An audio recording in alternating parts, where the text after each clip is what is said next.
নমস্কার চতুর্থ শ্রেণীর বন্ধুরা, অনেক দিন পর তোমাদের সামনে ভিডিও নিয়ে এলাম। মাঝখানে অবশ্য ভিডিও কলে আমাদের দেখা হয়েছিল আবৃত্তি আর পঠনের মূল্যায়নের সময়, কিন্তু ভিডিও নিয়ে আসা হয়নি, তাই না? তোমাদের আমি একটা নতুন জিনিস আজকে শেখাবো। তোমরা আজকাল এই যে নানান রকম শুভেচ্ছা বার্তা পাঠাও, শুভ বিজয়া, শুভ নববর্ষ, হ্যাপি নিউ ইয়ার, বা মেরি মেরি ক্রিসমাস, এই যেসব নানান রকম শুভেচ্ছা বার্তা সারা বছর ধরে আমরা আদান প্রদান করতে থাকি। আমি পাঠাচ্ছি, তোমরা পাঠাচ্ছ, বা অন্য কাউকে পাঠাচ্ছ, এরকম। এগুলো আমরা কিসের মাধ্যমে করি আজকাল? মোবাইল ফোনের মাধ্যমে না? তাছাড়া আমরা যখন কারোর খবরাখবর নিই বা আমাদের নিজেদের কোনো খবর দেওয়া থাকলে খবর দিই, সেটাও আমরা কিন্তু আজকাল মোবাইল ফোনের সাহায্যে করি। কিন্তু আমরা যখন ছোট ছিলাম বা অনেক দিন আগে, এই মোবাইল ফোন বলে কিছু ছিলই না। হ্যাঁ, তখন ফোন ছিল, টেলিফোন ছিল, তাও সেটা সকলের ঘরে ঘরে ছিল না। বেশিরভাগই লোকের বাড়িতে তখন টেলিফোন ছিল না। কিন্তু যোগাযোগ কি বন্ধ হয়ে গেছিল নাকি? তা তো নয়। বা শুভেচ্ছা বার্তাও পাঠানো বন্ধ হয়নি, বা তুমি যদি কাউকে প্রণাম জানাতে চাও সেটাও বন্ধ হয়নি। তাহলে তখন আমরা কি মাধ্যমে এগুলো করতাম? তখন লোকে চিঠিপত্র লিখত, আমরা সবাই চিঠি লিখতাম তখন। আমরা যখন ছোট ছিলাম না, সারা বছর ধরে আমরা নানা কারণে চিঠি লিখতাম, আবার এমনিও চিঠি লিখতাম, লোক কারোর খবরাখবর নেওয়ার জন্য আমরা চিঠি লিখতাম। তোমরা এখন পোস্টকার্ড দেখো না, কারণ পোস্টকার্ড আজকাল আর বোধহয় তৈরিই হচ্ছে না। কোনো পোস্ট অফিসে আমি পোস্টকার্ড খুঁজে পেলাম না যে তোমাদের একটু দেখাবো। এই পোস্টকার্ডেই আমরা বেশিরভাগ সময় চিঠি লিখতাম, হালকা হলুদ রঙের ছোট্ট পোস্টকার্ড। তোমরা যেরকম সাদা কার্ডে ছবি আঁকো না, সেই রকম আমি তাই সেরকম পোস্টকার্ডের মতো দেখতেই আমি একটু এঁকেছি, তোমাদের দেখাবো বলে। দেখে নাও, তোমাদের মা বাবারা নিশ্চয়ই পোস্টকার্ড ব্যবহার করেছে। এই হচ্ছে পোস্টকার্ডের সাইজ, আকারে এরকম, কিন্তু সাদা রঙের নয়, হালকা হলুদ রঙের। ঠিক আছে? পোস্টকার্ডের একটা দিক এরকম থাকে, প্লেন, কিচ্ছু নেই। আর উল্টো পিঠটায়, এইটারই ধরো উল্টো পিঠ, সেটা হচ্ছে এইরকম। তুমি এখানে যে লেখাটা শেষ করতে পারছো না, এখানে যে লেখাটা শেষ করতে পারছো না, সেটা তোমার এখানে শেষ হয়ে গেল, এখানে শেষ করলে। তারপরে এইখানে তুমি যাকে পাঠাচ্ছ চিঠিটা, তার ঠিকানা লিখবে। ঠিক আছে? আমি এই দেখো, পোস্টকার্ডের কিন্তু আসল সাইজ হচ্ছে এইটা, ঠিক তোমাদের যে ছবি আঁকা, যে তোমরা ছোট ছোট কার্ডে ছবি আঁকো সেই রকম। হ্যাঁ, এইরকম। আর আমি একটু তোমাদের বোঝার সুবিধার জন্য একটু বড় করে একটা পোস্টকার্ডের মতো করে এনেছি। দেখো, যখন তুমি কাউকে চিঠি লিখবে, দেখো, যিনি চিঠি লিখছেন, ধরো তুমি চিঠি লিখছো, তোমার সব নাম, ঠিকানা, সবকিছু এখানে, পিনকোড সব এখানে দেওয়া থাকবে। তার তলায় থাকবে তারিখ। দেখতে পাচ্ছ তোমরা তারিখ? হ্যাঁ, আচ্ছা। তারপর তুমি যাকে উদ্দেশ্য করে লিখছো চিঠি, তাকে উদ্দেশ্য করে সব কিছু, প্রথমে তিনি কেমন আছেন, তার শরীরের অবস্থা, সব খবরাখবর নিলে। তারপর তোমার যা যা তাকে লেখার, যা তুমি লিখতে চাইছো সেগুলি লিখলে। আবার বাকি লেখা যখন এখানে আঁটলো না, তখন আবার এদিকে চলে গেলে, পোস্টকার্ডের অন্য পিঠটায় চলে গেলে। বাকি লেখা লেখা হয়ে গেল, তুমি ইতি করে তোমার নিজের নামটা শেষ করলে। আর এইবারে যাকে পাঠাচ্ছ তার ফোন নাম্বার, এই ফোন নাম্বার বলছি, তার ঠিকানা তুমি এই দিকে লিখে দিলে। আচ্ছা, নিচে তোমরা দেখতে পাচ্ছ পিন বা পিনকোড। পিন, যখন পোস্ট অফিসে বস্তা বস্তা চিঠি আসতো না, তখন তো অনেক চিঠি, তো আর চিঠিগুলো তো নানা প্রান্তের, এক একটা এলাকা বা অঞ্চলের চিঠি। এই পিনকোডগুলো দেখে সেই অঞ্চলগুলোকে ভাগ করা যেত, চটপট চটপট করে চিঠিগুলোকে ভাগ করা হতো। পিনকোড দেখা হতো, ও এটা টালিগঞ্জ, এটা বালিগঞ্জ, এটা টালিগঞ্জের পিনকোড, এটা বালিগঞ্জের পিনকোড। পিনকোড, ও এটা ডানকুনি, এটা ডানকুনির পিনকোড, এরকম সেই পিনকোডগুলো দেখে চিঠিগুলো ভাগাভাগি করা হতো। আর এইখানে যে তোমাদের দেখালাম না, যে এখানে যিনি চিঠি লিখছেন তার মানে প্রেরক, যিনি চিঠি পাঠাচ্ছেন তার ঠিকানা, নাম সব নাম ঠিকানা লেখা থাকে। কেন জানো তো, অনেক সময় দেখা যায় যে তুমি যাকে চিঠি পাঠাচ্ছ, চিঠি তার বাড়ি পৌঁছলো কিন্তু তারা হয়তো সেখানে নেই। হ্যাঁ, চিঠি সেখানে নেই, আর পিয়ন বুঝতেও পারলো না যে কাকে চিঠিটা দেবে, তখন এই ঠিকানা দেখেই তাকে চিঠিটা ফেরত পাঠিয়ে দেওয়া হয়। আমি এখন তো তোমরা চিঠি লেখোই না, কারণ আমরাও কেউ লিখি না, কারণ মোবাইল ফোন এসে যাওয়াতে এই খবর নেওয়া, খবর দেওয়া, শুভেচ্ছা বার্তা দেওয়া, আদান প্রদান করা সবই ভীষণ সহজ হয়ে গেছে। আমরা যখন ছোটবেলায় চিঠি লিখতাম না, চিঠি হয়তো লিখলাম 3 তারিখে, চিঠি লিখলো হয়তো পৌঁছলো গিয়ে 13 তারিখে, মানে যেতে অনেকটা সময় নিত চিঠি। কিন্তু যখন সেই চিঠি পৌঁছতো বা যখন সেই চিঠি কাকেও আমাদের চিঠি লিখতে আমাদের কাছে আসতো, অসম্ভব ভালো লাগতো আমাদের। আর আমাদের আমি যেখানে থাকতাম সেখানে 10:30 থেকে 11টার মধ্যে পিয়ন আসত, পিয়ন চিঠি বিলি করতে আসতাম। আমরা পিয়নের সেই সাইকেলের বেলটাও মুখস্থ রেখেছিলাম, আর ওই টিং টিং টিং টিং করে বেল বাজলেই আমরা দৌড়ে গিয়ে কে আগে চিঠি নিতে পারবো। আর তখন এত চিঠি লেখালেখি ছিল যে সবার হাতের লেখা আমাদের মুখস্থ ছিল। কে লিখেছেন, ইতি বলে কার নাম লেখা আছে আমরা দেখতামও না, চিঠির হাতের লেখা দেখেই আমরা বুঝে যেতাম সেটা কার চিঠি।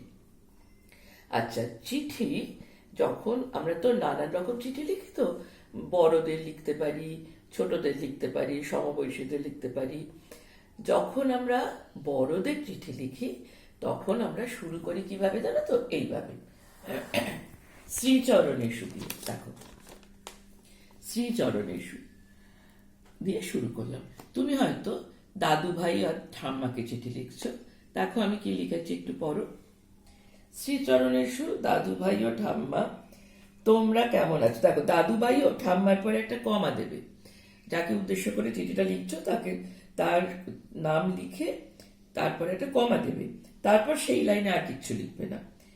পরের প্যারাগ্রাফ থেকে লিখবে, তোমরা কেমন আছো, শরীর ভালো আছে তো, আমরা ভালোই আছি। তার মানে খবরাখবর নেওয়া হয়ে গেল।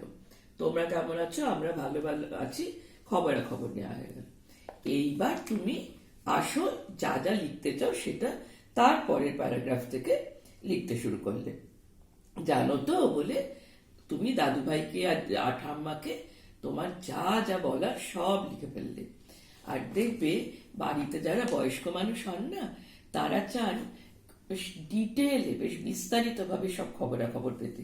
তুমি যখন ফোন করো বা তুমি যখন মোবাইল ফোনে মেসেজ করো, তখন দেখবে ওনারা সব কিছু জানতে চান, কারণ বয়স্ক মানুষরা তো বেশি বাড়ি থেকে বেরোতে পারেন না, তো তাই তারা যে খবরগুলো পান সেগুলো খুব বিস্তারিত ভাবে পেতে চান।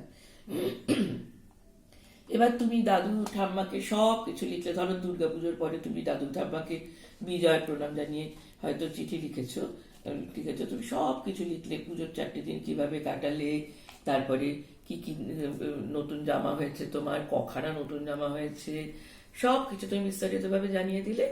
তারপর একদম শেষে গিয়ে আবার প্যারাগ্রাফ ভাগ করলাম, অনুচ্ছেদ ভাগ করলাম।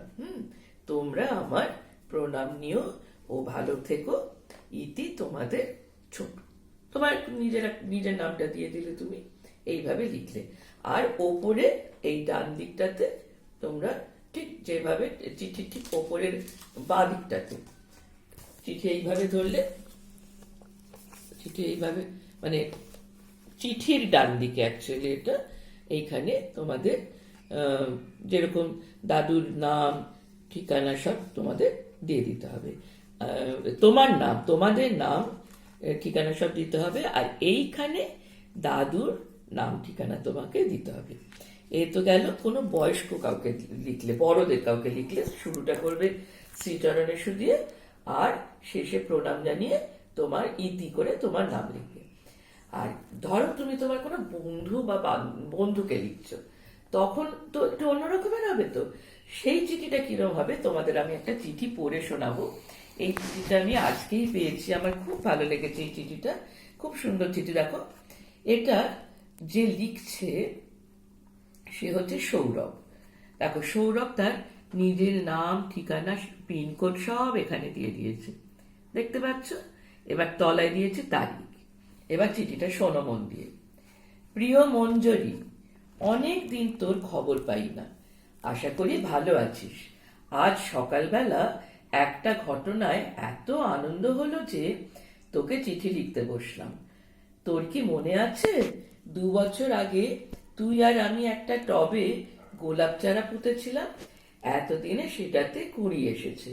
দেখে মনে হচ্ছে ফুলগুলোর হলুদ আর কমলা রং মেশানো রং হবে। মা বলেন বাড়িতে বন্দি থেকেও আশেপাশের ছোটখাটো ঘটনা থেকে আনন্দ পাওয়া যায়। আজ তার প্রমাণ পেলাম। তুই আমার ভালোবাসা নিস, ভুলো কুকুরকে আদর দিস, কাকিমাকে প্রণাম জানালাম। ইতি তোর বন্ধু সৌরভ। শুনতাম না চিঠিটা? আচ্ছা, তোমরাও এরকম করে লিখতে পারো। বন্ধুদের তো আমরা কত কিছুই লিখতে পারি। প্রথমে সে কেমন আছে, তার বাড়িতে সবাই কেমন আছে, তার বাবা মা, দাদু ঠাকুমা, বোন ভাই সবাই কেমন আছে সব জানা হয়ে গেল। তোমরাও কেমন আছো সব বলা হয়ে গেল। তারপর তুমি দেখো, আমরা খবরাখবর সব নেওয়া হয়ে গেল। এইবার অনুচ্ছেদ ভাগ করে আমরা তো নিজেদের কথা যা যা লেখার ছিল লিখে ফেললাম। আবার আমার সব লেখা হয়ে গেল। আমি চিঠি এবার শেষ করব। আবার অনুচ্ছেদ ভাগ করে আমি তুই আমার ভালোবাসা নিস, ইতি তোর বন্ধু সৌরভ করে চিঠি শেষ করে ফেললাম। তোমরাও যখন বড়দের কাউকে বা তোমার কোনো বন্ধু কাউকে চিঠি লিখবে এইভাবেই সুন্দর করে লিখো। আর আমি চাই যতই পোস্ট অফিসে পোস্টকার্ড পাওয়া যাক কি না যাক, কোনো ব্যাপার না, তোমরাও এইরকম করে চার্ট পেপার কেটে, যদি হালকা হলুদ রঙের চার্ট পেপার পাও তো খুবই ভালো হয়। আর সাদা চার্ট পেপার কাটতে পারো, কি বাড়িতে বাবার কাছে যদি A4 পেপার থাকে সাদা রঙের সেটাও কাটতে পারো। বাবা বা মার কাছে একটুখানি পোস্টকার্ডের সাইজটা জেনে নেবে। হ্যাঁ, পোস্টকার্ড ঠিক এই সাইজের হয়। এইভাবে পোস্টকার্ডের একটা ছবি এঁকে ফেলবে। ঠিক আছে? আগে দাগ টেনে নেবে, তারপর যাকে লিখতে চাও ঠিক যে আমি তোমাদের বুঝিয়ে দিলাম ঠিক যেভাবে চিঠি লেখার কথা সেইভাবে সেই ফরম্যাটে একটা চিঠি লিখবে। এটার উপর একটা বাড়ির কাজ যাবে। বাড়ির কাজটা কিন্তু খুব মজার হবে। ঠিক আছে? বাড়ির কাজটা আমি কদিন পরেই দেব। আর আমি চাই এইরকম ভাবেই পোস্টার তৈরি করে তোমরা সেই চিঠিটা লেখো। কেমন? আর একটা জিনিস কিন্তু আমি বলে দিচ্ছি, আমি তো পেন্সিলে লিখেছি ঠিকানার জায়গাটা, তোমরা কিন্তু পেন্সিলে ঠিকানার জায়গাটা লিখো না। ঠিকানার জায়গাটা কিন্তু তোমরা কলম দিয়েই লিখবে। ঠিক আছে? নয়তো যদি মুছে টুছে যায় একটু অসুবিধা না, তোমরা এই পেন্সিলের জায়গাটা, এই ঠিকানার জায়গাটা কলম দিয়ে লিখো। আর বাকিটা তোমরা পেন্সিল দিয়ে লিখতে পারো, কোনো সমস্যা নেই। আচ্ছা, তাহলে বোঝা গেল চিঠি কিরকম হয়। আর একটু চেষ্টা করবে যে চিঠি লিখে অন্তত দাদু ঠাম্মা বা মামার বাড়িতে দিদুন দাদু তাদের একটু চিঠি লিখবে। বড়রা না চিঠি পেতেই বেশি ভালোবাসেন, বা বয়স্ক মানুষরা চিঠি পেতেই বেশি ভালোবাসেন। তাদের অত ওই মোবাইল ফোনের মেসেজ টেসেজ ভালো লাগে না। তাই বন্ধুরা না হোক, অন্তত দাদু ঠাকমা বা বাড়ির অন্যান্য যারা বয়স্ক আছেন, গুরুজন যারা আছেন, তাদের একটু চিঠি লেখো। চিঠি লেখার অভ্যেস থাকা খুব ভালো। যত চিঠি লিখবে না তত তোমার লেখার প্রতি ভালোবাসা জন্মাবে, আর ভুল ভ্রান্তিগুলোও কমে যাবে। কারণ এটা তো তোমার একটা সাহিত্যেরই একটা অঙ্গ, তাই না? চিঠি লেখাটা কিন্তু একটা সাহিত্যের অঙ্গ। সেই সাহিত্যের এই সুন্দর দিকটা ধীরে ধীরে যেন আমাদের মধ্যে থেকে চলে যাচ্ছে। তোমরা এটা চলে যেতে দিও না। কেমন? আজ আমার ভিডিও এখানেই শেষ করছি। খুব ভালো থেকো সবাই। নমস্কার।